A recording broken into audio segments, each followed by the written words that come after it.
तो जो आज का जो हमारा लेक्चर होने वाला है वो है अपना महाजनपदों पर। इससे पहले हमने वैदिक काल पर क्वेश्चन किए थे, ठीक है। क्वेश्चन जो अपनी लेक्चर है इसका हमने फॉर्मेट चेंज करते हुए हमने एमसीक्यू फॉर्म में हमने जो है क्लास को शुरू किया था। तो आज हम महाजनपदों से जुड़े हुए क्वेश्चन करेंगे, 15 क्वेश्चन होंगे अपनी स्लाइड में।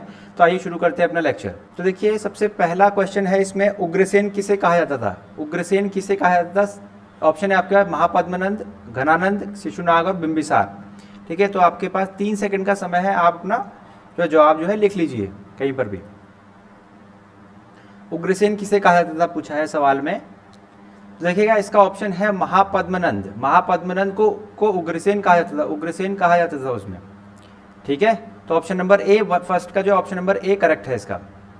फिर देखिए सिकंदर के साथ भारत आने वाला इतिहासकार नहीं था। इनमें से कौन जो है वो सिकंदर के साथ नहीं आया था? कौन सा ऐसा इतिहासकार है, जो सभी इतिहासकारों के नाम है, इसमें आपको बताना है कि कौन जो है वो सिकंदर के साथ नहीं आया था। ध्यान रखिएगा, नहीं आया था सवाल है। तो देखिए निरियाकस, एनासिक्रिटस, उसके बाद है एरिस्टोबुलस और हेरोडोटस, ठीक है। तो आपको बताना है कि इनमें से कौन नहीं आया था। 3 सेकंड का समय आपके पास रहा, बताइएगा क्या है इसका जवाब।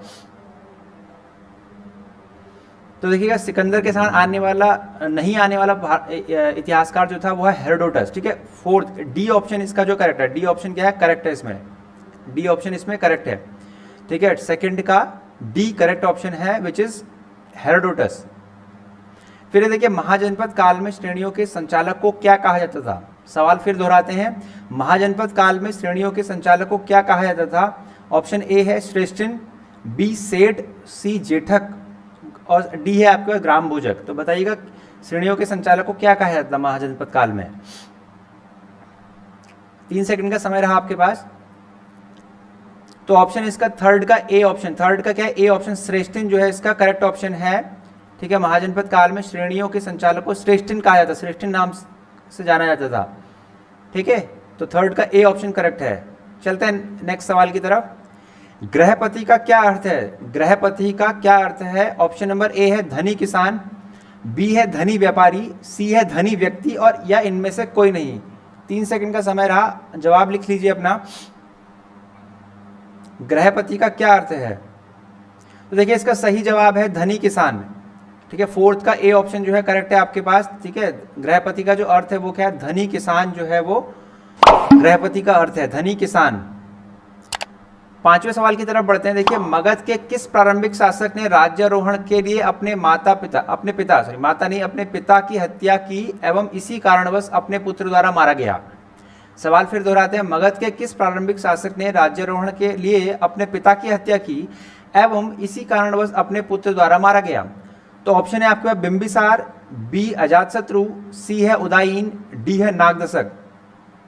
तो चारों में से एक सही ऑप्शन है, बताइएगा क्या है। तो सही जवाब है इसका 5वें का बी ऑप्शन करेक्ट है, अजातशत्रु जो है वो करेक्ट ऑप्शन है। अजातशत्रु बी जो है आपका करेक्ट ऑप्शन है, अजातशत्रु। अजातशत्रु ने अपने पिता की हत्या करी, ठीक है, उसके बाद ठीक है खुद भी जो है अपने पुत्र द्वारा मारा गया, ठीक है। सही जवाब जो है अजातशत्रु है। छठा सवाल है, देखिए विश्व का पहला गणतंत्र वैशाली में किसके द्वारा स्थापित किया गया? विश्व का पहला गणतंत्र वैशाली किसके द्वारा स्थापित किया गया? तो ऑप्शन है आपके पास मौर्य, नंद, गुप्त और लिच्छवी। अपना जवाब दीजिएगा 3 सेकंड के अंदर। तो देखिए लिच्छवी जो है वो पहला गणतंत्र वैशाली में, ठीक है, लिच्छवी द्वारा जो है वो स्थापित किया गया। पहला गणतंत्र जो है वैशाली का वो लिच्छवी द्वारा स्थापित किया गया, ठीक है। आप जो है अपने आपका जो लास्ट में स्कोर कार्ड रहे वो आप कमेंट बॉक्स में मेंशन भी कर सकते हैं, अपना स्कोर कार्ड, ठीक है। कितने सवाल आपके सही होते हैं 15 में से, अपना स्कोर कार्ड आप कमेंट बॉक्स में मेंशन कर सकते हैं, ठीक है। फिर चलते हैं 7वें क्वेश्चन की तरफ। निम्न में से कौन एक बौद्ध ग्रंथ 16 महाजनपदों का उल्लेख करता है?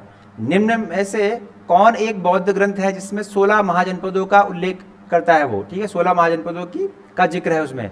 तो ऑप्शन है आपके पास अंगुतर निकाय, मध्यम निकाय, खुद्दक निकाय और दिग् निकाय। तो ये किसमें जो है वो 16 महाजनपदों का जिक्र है, कौन से निकाय में? तो आंसर है आपका अंगुतर निकाय। अंगुतर निकाय में देखिए आपका 16 महाजनपदों का वर्णन किया गया है, ठीक है। नेक्स्ट है आपके पास 8वां सवाल, निम्नलिखित में से कौन एक मगध साम्राज्य की राजधानी नहीं रहा? मगध साम्राज्य की कई राजधानियां रही, तो उसमें जो है वो कौन सी इनमें से नहीं रही? आपको जवाब देना कौन सी नहीं रही, ध्यान दीजिएगा नहीं पर। तो गिरिब्रज, राजगृह, पाटलिपुत्र, कौशाम्बी, सही जवाब दीजिएगा। इसका 3 सेकंड का समय रहा आपके पास। तो देखिए इसका 8th का जो है कौशाम्बी जो है वो मगध साम्राज्य की कभी भी राजधानी नहीं रही। कौशाम्बी मगध साम्राज्य की राजधानी नहीं रही। तो ऑप्शन नंबर डी, 8th का डी ऑप्शन जो है वो सही जवाब है। फिर बढ़ते हैं देखिए नेक्स्ट सवाल की तरफ। देखिए हर्यक वंश के किस शासक को कुणिक कहा जाता था? हर्यक वंश के किस शासक को कुणिक कहा जाता था? ऑप्शन है आपके पास बिंबिसार, बी उदयीन, सी अजातशत्रु और चौथा ऑप्शन है आपके पास इनमें से कोई नहीं। हर्यक वंश के किस शासक को कुणिक कहा जाता था? तो जवाब लिखिएगा अपना, 3 सेकंड का समय रहा आपके पास। तो 9th का जो सही ऑप्शन है, 90 क्वेश्चन का सही जवाब जो है वो अजातशत्रु जो है आपके, ठीक है, उनको ये अजातशत्रु को कुणिक कहा जाता था, कुणिक नाम से जाना जाता था, हर्यक वंश के रहे ये। अगले सवाल की तरफ बढ़ते हैं। देखिए किस, एक सेकंड देगा, हाँ अजातशत्रु जो है अपने सही आंसर रहे इसके, ठीक है। उसके बाद चलते हैं देखिएगा 10वें सवाल की तरफ। किस शासक ने गंगा एवं सोन नदियों के संगम पर पाटलिपुत्र नामक नगर की स्थापना की? किस शासक ने गंगा एवं सोन नदियों के संगम पर पाटलिपुत्र नामक नगर की स्थापना की? तो ऑप्शन है आपके पास अजातशत्रु, उदयीन, ठीक है, अशोक और घनानंद, ठीक है। 4 ऑप्शन आपके पास रहे, सही जवाब लिखिएगा इसका। तो देखिए वो शासक है उदयीन। उदयीन जो है उसने गंगा एवं सोन नदियों के संगम पर पाटलिपुत्र नामक नगर की स्थापना की। उदयीन इसका सही जवाब है। तो 10th का बी ऑप्शन जो है वो करेक्ट है। 10th का बी ऑप्शन जो है वो करेक्ट है, ठीक है। उसके बाद चलते हैं 11वें सवाल की तरफ। 323 ईस्वी पूर्व में सिकंदर महान की मृत्यु हुई थी, ठीक है। 330 ईस्वी पूर्व में सिकंदर महान की मृत्यु हुई थी। तो देखिए कहाँ हुई थी? देखिए फारस में, बेबीलोन में, मैसेडोनिया में या तक्षशिला में, कहाँ जो है वो सिकंदर महान की मृत्यु हुई? अलेक्जेंडर द ग्रेट 330 ईस्वी कब हुई उसकी मृत्यु, ठीक है। तो आपके पास ऑप्शन है, 4 ऑप्शन है, जवाब दीजिएगा अपना। तो इसका सही जवाब है, देखिए इसका सही जवाब बेबीलोन में, बेबीलोन में सिकंदर, ठीक है, सिकंदर महान की मृत्यु हुई। सिकंदर महान की मृत्यु जो होती है अपनी बेबीलोन में होती है, ठीक है। 323 ईस्वी सिकंदर महान की मृत्यु होती है। तो सही जवाब इसका बी रहा, 11th का बी ऑप्शन करेक्ट है। 12th है देखिए, सिकंदर महान एवं पोरस की सेनाओं ने निम्नलिखित में किस नदी के आमने सामने वाले तटों पर पड़ाव डाला था? ठीक है, सिकंदर महान एवं पोरस की सेनाओं ने निम्नलिखित में से किस नदी के आमने सामने वाले तटों पर पड़ाव डाला था? तो देखिए नदियां हैं वो रावी के, ठीक है, झेलम, चेनाब और सतलज, ठीक है। आपके पास 4 ऑप्शन रहे, बताइएगा इसका सही जवाब क्या है। कौन सी नदी के आमने सामने जो है वो उनका युद्ध होता है, ठीक है। तो 12th का सही जवाब जो है वो है आपका झेलम नदी के जो किनारे पर, झेलम नदी पर जो है ये युद्ध हमको देखने को मिलता है, ठीक है। तो झेलम नदी जो है वो इसका सही आंसर रही, ठीक है। 12th का बी ऑप्शन, 12वें का बी ऑप्शन जो है वो सही जवाब है, झेलम नदी के किनारे पे, ठीक है। फिर देखिए 13वां सवाल है, देखिए किस प्रकार की पॉटरी भारत में द्वितीय नगरीकरण, शहरीकरण के प्रारंभ का प्रतीक माना गया है? किस प्रकार की पॉटरी, ठीक है, पॉटरी मतलब बर्तन जो होते हैं, ठीक है, पॉटरी भारत में द्वितीय नगरीकरण, शहरीकरण के प्रारंभ का प्रतीक माना गया था। गेरू रंग वाले मृदभांड, चित्रित धूसर मृदभांड, ठीक है, मिट्टी से बने हुए बर्तन को कहते हैं मृदभांड, ठीक है। उत्तरी काले पॉलिशकृत बर्तन, काले और लाल बर्तन। तो देखिए बताइएगा किस पॉटरी को, किस प्रकार की पॉटरी को भारत में द्वितीय नगरीकरण, शहरीकरण के प्रारंभ का प्रतीक माना जाता है? तो जवाब दीजिएगा अपना 3 सेकंड के अंदर।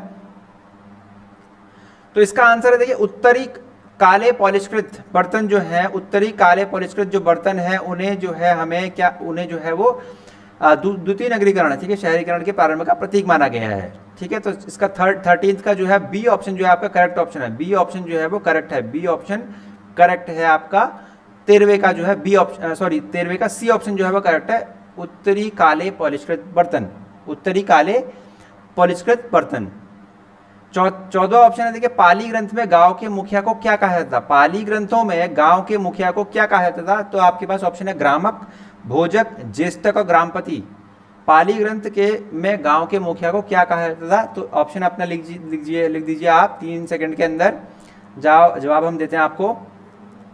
तो 14वें का देखिए भोजक कहा जाता था, भोजक कहा जाता था, गांव के मुखिया को भोजक कहा जाता था पाली ग्रंथों के, पाली ग्रंथ में आपके गांव के मुखिया को भोजक कहा जाता है, भोजक नाम से संबोधन किया जाता है। तो ऑप्शन नंबर बी 14वें का ऑप्शन नंबर बी आपका जो है करेक्ट है। 15 सवाल कहता है, देखिए उज्जैन का प्राचीन नाम क्या था, उज्जैन का प्राचीन नाम क्या था। तो देखिए अवंतिका रहा या दक्षिणा रहा या कन्यक भोज रहा या धान्य कटक रहा। तो 15वें का सही ऑप्शन क्या है बताइएगा जरा। लास्ट क्वेश्चन रहा आपके लिए। तो 15वें का उज्जैन का प्राचीन नाम था अवंतिका। 15th का जो आंसर है वो है अवंतिका, जो है वो प्राचीन नाम रहा उज्जैन का। उज्जैन का प्राचीन नाम अवंतिका रहा।